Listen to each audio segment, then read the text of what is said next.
So here is my DINOMORPHIA deck that I ran at UK Nationals, made day 2. It was a fun tournament. I think I have a pretty good build here. But yeah, we'll take a look at what I got in here. Also, hi, hand cam. Not used to seeing these, huh? Zarkamorphia. Yeah, I guess it's kind of Zarkamorphia. Alright, so here's the main deck to get started here. 3 copies of DINOMORPHIA Therizia, 2 Diplos, and 1 copy of the boy Miscellaneousaurus. I mean, this is pretty standard. I mean, this one not so much, but this is pretty standard for DINOMORPHIA. If you believe that 3 copies of Diplos is correct, you're coping. You definitely don't want to draw this guy as often. You definitely don't need a full 3 copies of this guy in deck. You never need to fusion summon that many times that you need 3 copies of this guy, and he sucks to draw, so you play 2. And then we're playing 1 copy of Miscellaneousaurus, and that is the only monsters in the deck. And the reason why we're playing Miscellaneousaurus is because I'm playing 2 copies of Fossil Dig to search for Therizia. I mean, you have to find your Frenzy, or if you already have your Frenzy, you gotta find your Intact to back it up, or, you know, whatever you're missing, Therizia will get you there. But the reason why I like playing Miscellaneousaurus is because if you have Therizia already, and you also draw Fossil Dig, Miscellaneousaurus is a great, like, second option to search, while, you already have the Therizia, and it's something to back up your plays. You know, you can prevent Therizia from getting hand-trapped, you can save it for your opponent's turn once you get Kentrigina or Rexterm out, you can protect them from stuff. And then it also gives you follow-up from the graveyard on turn 3 and beyond. Because, you know, say you've activated Frenzy and copied it with Kentrigina, you'll most likely have at least 2 Stealthburgias and 1 Diplos in the graveyard that are free to be banished with Miscellaneousaurus for a total of 4 dinosaurs, meaning you can special summon Therizia out of the deck. Which is a pretty good follow-up. Then we're also playing 3 copies of Pot of Prosperity. This card is way too good not to play at 3. Even though the extra deck is a little tight, it is worth it, trust me. And that is the only spells that we play. We've got 6 monsters, 5 spells, and then 29 traps. So we'll clear this out of the way. And oh yeah, one quick aside. You might be wondering why I'm only playing 2 Fossil Dig, and that is basically I was playing 3 Fossil Dig before, but I made the cut of 1 copy of Fossil Dig to keep the deck at 40 and also put in a couple other options that I wanted in the deck. But going back to it, I think actually playing 41 cards with your 41st card being a copy of Fossil Dig is actually more consistent than a 40-card deck and only 2 copies of Fossil Dig. In fact, I don't think I know. I checked on the hypergeometric calculator, the math lines up, it's another couple percentage points, it's worth it. Anyway, from there, we've got 3 copies of DINOMORPHIA Domain and 3 copies of DINOMORPHIA Frenzy. These are your fusion traps, and yeah, this is the way you play the game. This is the way you play the game. Oh yeah, yeah, playing 1 more Fossil Dig does in fact lower the chance of opening Diplo by a couple percentage points too. We're also playing 3 copies of DINOMORPHIA Intact. This is the card that forces through your fusion traps through Ash Blossom and any other monster effect that might negate or interrupt your trap card. So yeah, we play the 3 Intact. Like, this card is crazy. It forces through your fusions, and then it also makes it so you pretty much literally can't die on the turn that you activate it, because after you activate this and negate something, anytime you take battle damage for the rest of the turn, that damage is just whatever half of your life points at the time is. So unless you're at exactly 1 life point when you take damage, if you have the intact lingering effect on your side, you will literally never die. We're playing 1 copy of DINOMORPHIA Sonic.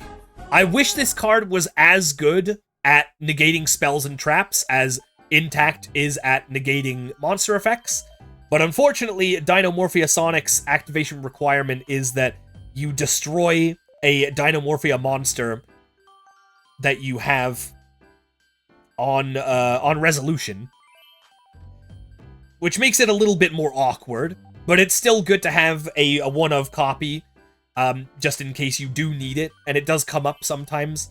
I was almost, like, considering playing 2 of this going into the tournament, just to have, like, a second copy of it, have another copy of a card that protects you from battle damage in the graveyard, but I think 1 is definitely fine. Then 2 copies of DINOMORPHIA Alert. This is how you sort of stay in the game. This is your, like, grind game, essentially. With 2 copies of Alert, you have essentially, like, between this and Kentragina copying it, this is 4 activations of rezzing 8 levels worth of DINOMORPHIA from your graveyard, which is... It's useful for getting Rex Term back onto the field if your opponent finds a way to out your Rex Term. This is a way that you can immediately put it back on the field, or this is a way you, like, cement your advantage state by bringing back Therizia and Diploss and setting more traps and sending more traps to the graveyard. And it's, yeah, overall very good. Some people play 1 of this, but I think 2 is very good because it allows you to trap trick for it. And I think there are situations where you're gonna wish that you had a second copy of this if you only played 1, and if you play 2, like, you just draw it a little bit more often, which is not the worst thing in the world. So that is the DINOMORPHIA trap lineup. From there, I was playing 3 copies of Soul of the Supreme King, which is a way for this deck to not only pay more life points down proactively, but it's also a way to put different protections onto your field. Zark has a crazy scale effect. I never got that off in the tournament, but if your opponent ever destroys Zark and puts it into your pendulum zone, it's gonna be tough for them to play the game if they're playing any synchro, fusion, Xyz, or pendulum-focused strategies. But most of the time, this is going to allow you to threaten bringing out a bunch of guys from the extra deck. Me, personally, I was only playing Brave Eyes Pendulum Dragon and Crystal Clearwing Synchro Dragon. You could play more if you want to, but I don't think it's worth it because the Xyz Dragons and the Fusion Dragons don't actually have any relevant effects. The best thing that they do is that they are 3,000 attack, which is not the worst thing ever. From there, we're also playing 3 copies of Ferret Flames. This card's crazy. This is just a board wipe.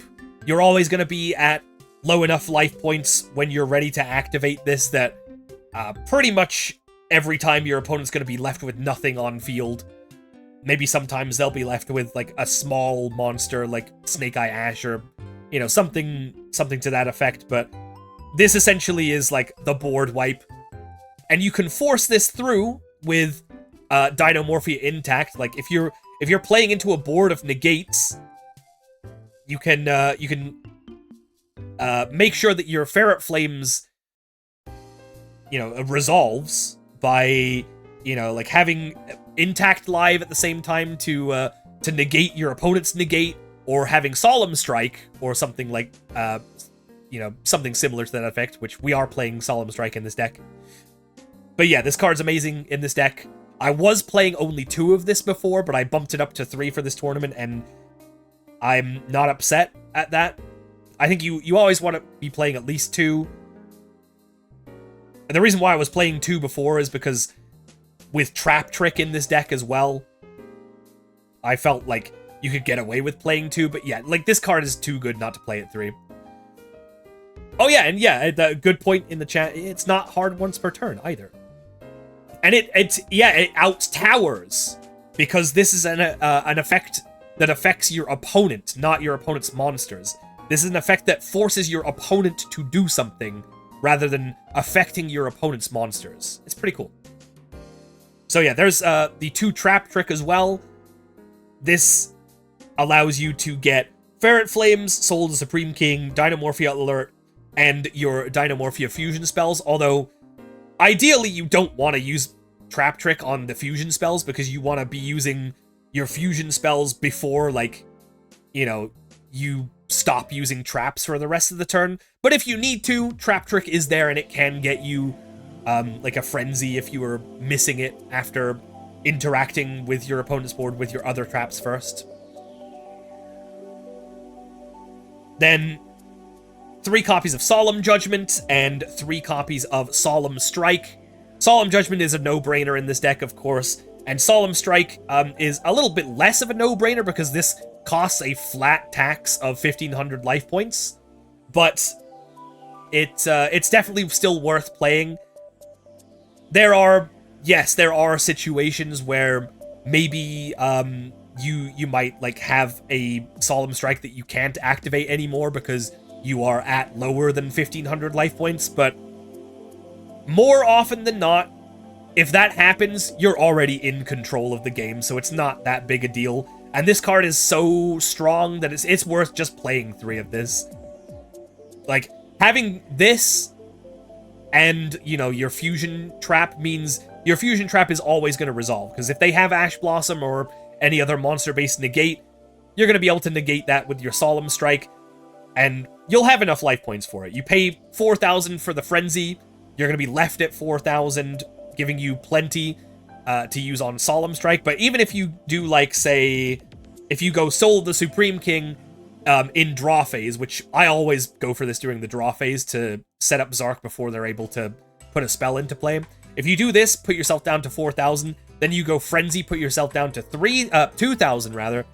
You still have enough for a Solemn Strike, even if they have something to respond to the Frenzy.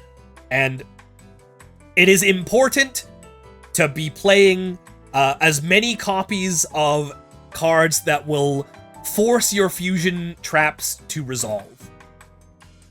And that is why the final 3 cards in this deck are 3 copies of Debunk. That's top tier.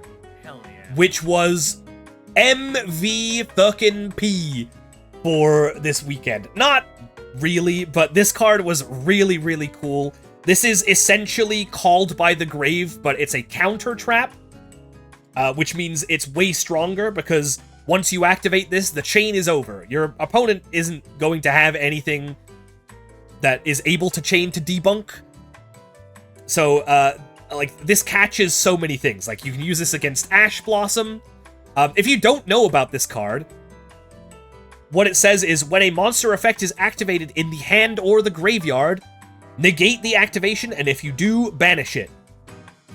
So it's essentially literally Called by the Grave, except it doesn't, like, have a lingering effect. So this catches Ash Blossom, this catches any other monster-based hand traps, and this also catches Grave Triggers as well. This is really useful for Bestials, it's useful for... you can hit Poplar effect in hand if they go Bonfire or Snake Eye Ash to add Poplar, and they activate Poplar in hand, you can go Debunk, and then they're just like, oh, my Poplar has been negated and now it's also banished, so I don't even get the value out of its, you know, putting something in the Spell Trap Zone effect. Mind Crush bit better? Sort of. And yeah, so this hits a lot of stuff. There were matchups where I definitely took this out. Like, I took it out versus Voiceless a lot. And usually going second, this is not as necessary. But, yeah, this card was crazy. I'm so glad that I played this. If I was to play this deck again, I would absolutely play Debunk. You know, making a total between your Intact, your Strike, and your Debunks, a total of 9 counter traps that make sure that Ash Blossom doesn't ruin your day when you activate your Frenzy or your Domain. It was just a really good feeling. I think if I'm remembering correctly, I don't think I ever was stopped by an opponent who ashed a fusion trap. Either I had, you know, like Domain and Frenzy and they could only ash one, or I had one of them plus one of the counter traps, and yeah, Ash Blossom never ruined my day, and I'm so glad, because that would have been very fun. So, yeah, that is the 40 card main deck. Like I said earlier, I probably would consider going to 41 and playing 3 Fossil Dig. It's, like, the math just checks out on that. But that's just the main deck. The extra deck is pretty straightforward. We got 3 Rexterm, 3 Kentragina, 2 Stealthbergia. You never summon this guy. Like, you can, and there is maybe like a really niche situation where you might want to summon Stealthbergia, but yeah, you're sending this off of Frenzy like all the time. Then for the Zark package, we play 1 Supreme King Zark, 1 Odd Eyes Archray Dragon, which is always treated as Zark, so if you need a second one, there it is. But this also helps if your opponent doesn't proc the Soul of the Supreme King effect in the graveyard. This helps keep Supreme King Zark on the field, because Soul of the Supreme King says that your Zark will be, I think it's either banished or something happens to it. It's returned to the extra deck during the end phase of the next turn after you activate Soul of the Supreme King. So if you activate Soul, bring out Zark on your opponent's turn, and they pass back to you and Zark is still on the field, Archray Dragon can be summoned by tributing Zark, and then this one is here to stay on the board. So it's nice to have a way to keep Zark out. Then I'm only playing 2 things to bring out off the Soul of the Supreme King. We're playing Brave Eyes Pendulum Dragon and Crystal Clearwing Synchro Dragon. Konami, if you're watching, could you reprint both of these cards, please? Did you know that this is a secret rare from a set that was released 7 years ago and has never been reprinted? So it has like a $15 price tag for a card that almost does nothing ever? Yeah.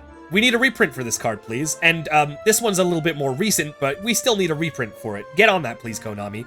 Anyway, Brave Eyes Pendulum Dragon is very important because it doesn't get its, you know, effect on Fusion Summon, because these are not properly summoned, but it does have a continuous effect that says it negates the effects of all monsters with 0 attack. And that is wherever. It is not just on the field. It negates the effects of monsters with 0 attack wherever they are. So that means if you get Brave Eyes out before going for your fusion traps and they try to Ash Blossom you, Brave Eyes got your back. But this also has implications versus a lot of individual cards in the metagame as well. Like Relinquished Anima. During the tournament, someone tried to Anima while I had Brave Eyes out, and I had to tell him, sorry, it's resolving without effect. That guy has 0 attack. Ash Blossom, as well as all of the other Ghost Girls, are negated as long as Brave Eyes is out. Every single U-Bell card is negated while Brave Eyes is on the field. I never played against U-Bell in the tournament, but that would have been funny. And yeah, there's a bunch of stuff with 0 attack that, yeah, just won't be able to do what it do, because Brave Eyes is there. It also has another effect where if it battles with a monster, and the monster it's battling is not off the field by the end of the battle, or rather, it's not destroyed by that battle, Brave Eyes will just straight up banish that monster as well. So this is a pretty cool way to have an out for, like, illusion monsters, which can be a little bit of an issue for the deck, because there's not a lot of removal in this deck. So, yeah, getting rid of illusions and stuff like... stuff that has, like, 3,000 or more defense is another thing that can be a bit of an issue. So stuff like Kashtira Shangri-Ira can get outed by the Brave Eyes. It's kind of cool how many, like, individual interactions Brave Eyes helps out with. And then Crystal Clearwing Synchro Dragon is a once per turn spell trap negate, and it also has a once per turn if a monster effect is activated. You chain this effect and it makes Crystal Clear unaffected by monster effects for the rest of the turn. And then we have a couple of utility slots. Evolzar Lagia, I mean, it's Solemn Judgment on legs. Pretty good.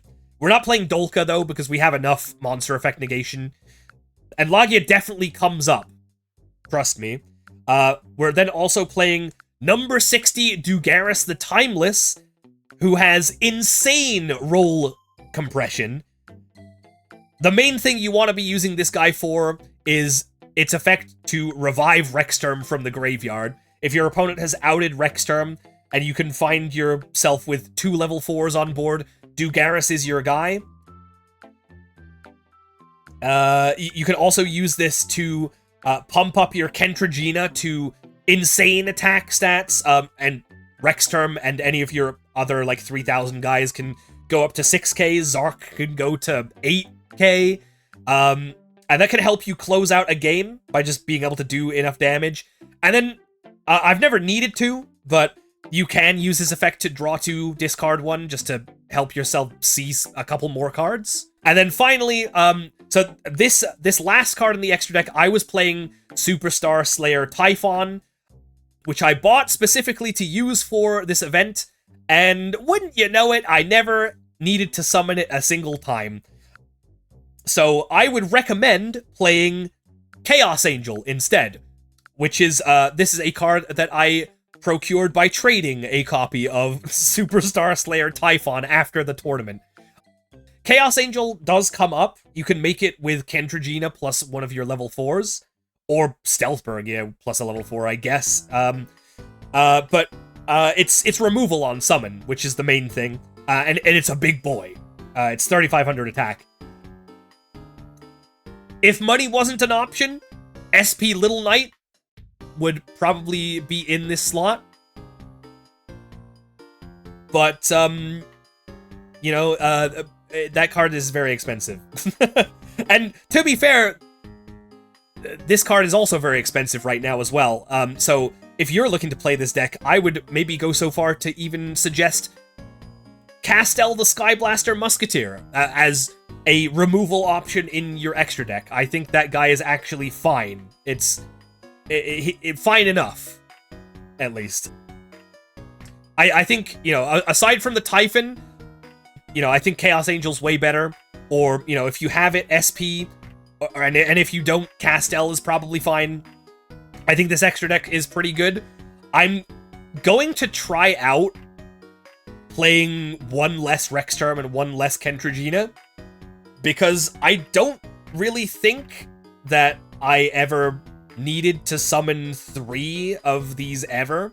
So making way for a couple more, like, utility slots in the extra deck, seeing as the Zark stuff does take up 4 slots by itself, having a couple more slots for some utility might be nice. I'm gonna try that out, but I think this is perfectly usable. So that, yeah, that's the extra deck. Really happy with it. And then the side deck that I played for this event. So side deck, I play 2 copies of Lord of the Heavenly Prison. This guy comes in for games 2 and 3 if I'm going first. You know that your opponent is going to be boarding in Dusters and Lightning Storms and other such things that will wipe your back row. And Lord of the Heavenly Prison not only helps you, you know, like, not suffer a duster for 5, or I guess because you have Lord and you're going first, it would be a duster for 4. Either way, it helps protect against that, and it also then gives you a 3000 attack body, in which you can use to close out the game on game 3, and it also gives you follow-up by setting any spell trap from your deck. This guy's really cool. I don't think I would play 3. I think 3 might be overkill, especially because we just need space in the in the side deck. But this guy definitely overperforms. He's also very good against certain matchups where they naturally just have like destruction in engine, like Runic, like Salamangreat. You can protect against Salamangreat Rage with this guy, which is what I did when I played the one Salamangreat match in the tournament. I was lucky enough to open with this guy going second and protected against Rage for 4 because they had the Raging Phoenix on board. So love this guy, very cool. Yeah, Salamangreat it's good against. Voiceless it's good against because they've got the trap that can snipe your back row in the end phase. And yeah, I was about to mention that it randomly messes with Unchained because this card says that no face down cards can be destroyed while he is revealed in your hand, which means your Unchained opponent can't even pop their own face down trap cards for their effects, which is very funny. But then we're playing 3 copies of Dimension Shifter. I hate this card. He's so stupid, but you kind of have to play him. And the cool thing is, you actually don't care about Dimension Shifter when you're going second. You definitely don't want to side this guy in when you're going first, because if you think about it, I mean, if you draw this guy going first and you activate this, and you set your traps, your fusion traps, and then you pass your opponent, you're not going to want to activate your fusion traps because your Theresias and your Diplosses and your Stealthbergs are just going to get banished. And so is the fusion trap, so you can't even copy it with Kentragina after that. So, yeah, you never bring this guy in going first, no matter what. But bringing this guy going second means that you can, in your opponent's draw phase, you can just go Shifter. Hopefully that puts a damper on their turn or stops them completely. And then it passes to you. You'll just set your back row and pass. Shifter will expire, and then you can play the game as if you basically got to start. So, he's definitely worth playing for that. You always bring this in versus any of the fire decks. Yeah. And same with evenly matched. The fire decks don't end on any negates, and they end on a decently sized board a lot of the time, so evenly matched is great for cleaning that up. And it's a trap card, which means you now have something loaded into the graveyard to fuel your Theresia and Diploss's destruction effects. Or your on-destruction effects, I guess. Yeah, not really much else you can say about evenly matched. Playing 2 copies of Dimensional Barrier. We're 2 copies so that it's findable off of Trap Trick. Yeah, not really much else you can say about Dimensional Barrier either. Then I'm also playing 2 copies of Iron Thunder, which is a card that my feelings on this go back and forth all the time, because this card is at the same time the second most reliable card that can negate anything, like Solemn Judgment, although it has to be an effect that is activated on the field. So it's not literally anything, but it negates monsters, spells, and traps, as long as they're activated on the field. And then it destroys everything in the same column as the card that it's negating. Which can be good, it can be bad, because it destroys your own cards sometimes. You can combo it with Lord of the Heavenly Prison. So even if your opponent activates a card that you want to negate in the same column as a face-down card that you have, the Lord will protect that face-down card from being destroyed by Iron Thunder.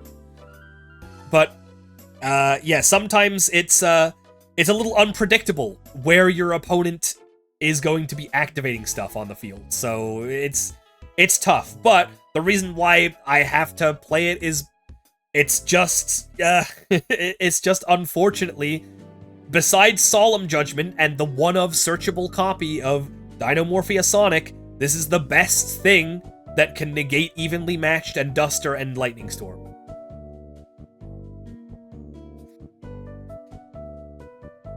I played one copy of Anti-Spell Fragrance, and I think this is the only card that I definitely wouldn't play again. And it's not because there's only one copy of it. That's not an issue. It's just that, in my experience, in actually, like, drawing this out of the side deck, it doesn't do enough. It delays your opponent, but, you actually need to be able to kill them. Which isn't always possible. So I would rather have this been, you know, maybe like a third copy of Iron Thunder, honestly. Yeah, I don't think I would play this again. Yeah, that's all I can really say about that. And then I'm just playing a Duster and a Lightning Storm, so that if I go against another back row deck, I got some other blowouts to use along with the Evenly Matched, and that is about it. If they played a Synchro Monster, Tuner Capture trap card could be if a Tuner or Synchro Tuner Monster is in the graveyard, could be useful. I will have to look that up. I don't know what that does. And Sussy, hi Deli, how you doing? Hello. But yeah, so that is it. Reasons to play this deck? It is cheap. It is cheap. It's rogue. I think if you play this well, it's definitely capable of beating most things. Especially, like, the popular stuff right now, like, you know, Snake Eye, and, I mean, what were my matchups in the tournament? Like, I played, multiple Snake Eye, multiple Voiceless. The Voiceless matchup is a little rough. It's very hand-dependent. And it's very coin flip dependent, sadly. But it's still competitive. Other stuff that is popular right now. I didn't play against a single Horus deck in the tournament. I would say probably this might struggle versus Horus because the King Sarcophagus gives all the Horus monsters a way to out Rex Term in the battle phase. So that's probably not good for you. If you can't, like, negate their King Sarcophagus or their Imseti to find it, and they just can't, like, if they can't find their King Sark or keep it out, then you'll probably be favored. But if they get King Sark to stick, I don't know if you can win. I'm trying to think of what else I played against. Salamangreat, I guess, is seeing some play. I'd say this is pretty good versus that. Although you had to be careful of their, like, setup with Rage for 4 during your end phase. That can definitely get you if you're going second. What else? Oh, Branded. I would say Branded is a pretty good matchup for this. Although you need to watch out for Titaniclad specifically if they're playing that, which I think they usually do play one copy of Titaniclad, because did you know Titaniclad has a continuous effect that says for the turn that this is summoned, it is unaffected by the effects of other monsters, which means it is not floodgated by Rexterm, and Rexterm can also not reduce its attack points, which means Titaniclad can always beat over Rexterm on the turn that it's summoned. So that's a little tip for your Branded players out there. But yeah, that's the deck profile. That's what I played. I think it was really solid. I had a really fun time playing this deck.